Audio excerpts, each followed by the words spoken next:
Знаеме кој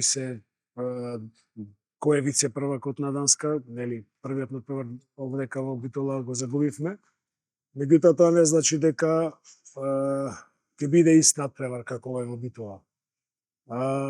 Анализираме, најдобрата нивна страна е дека нели играта 7-6, која стварно играат добро, играат користејќи ги двата пивети. Треба многу да се подготвиме добро за тоа. Мислам дека 6-6 ќе најдеме решение за нивната игра, меѓутоа главниот проблем ќе биде таа игра 7-6. Она што и во Битола беше, нели, најголем проблем играта 1-1. На тоа ставаме акцент, на тоа се подготвуваме. Нормално дека ќе промениме некои работи што се однесува до нашиот напад, меѓутоа ние не ја гледаме шансата да го добиеме надпреварот преку играта во напад.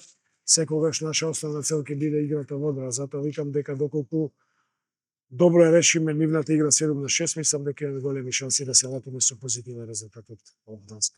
Никола ќе биде една додадена вредност пред цел играта во одбрана, во брза транзиција, нели?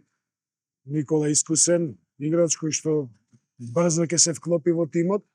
Нас ни треба, нели, утре жребката за прво, второ коло, ќе знаеме со кој играме, нели, патуваме во Данска, па се враќаме прво коло од Суперлигата, патуваме за Барселона, па е второ коло од Суперлигата, така да малку сме кратки со време, меѓутоа со секој нов ден Перистер има нова физиономија, Перистер е се подобар и подобар, така да сум оптимиста и ова што го кажувате во март треба да бидеме на едно истинско право ниво кое што ќе биде доволно за да ги изнесе сите обврски, сите очекувања што се очекуваат од тимот на Перистер.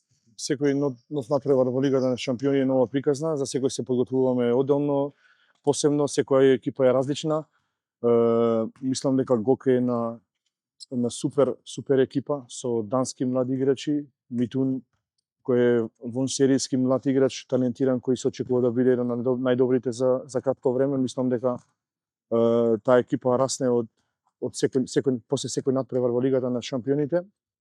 Морам да испофалам бидејќи покажуваат одлични игри, не победија овде во Битола, иако имавме, морам да кажам, едно одлично отварање на надпреварот, каде што водевме со 5 голови разлика.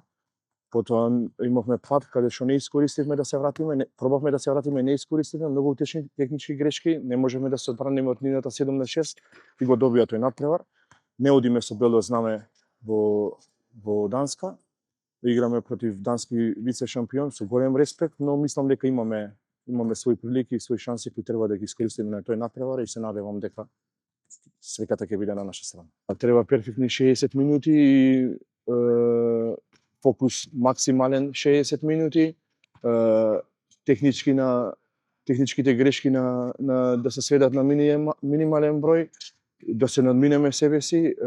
Минатата година победивме во Фрезериција, мислам дека беше вице шампион, така да, како што кажав, не одиме со бело знаме, мислам дека искуството е на наша страна.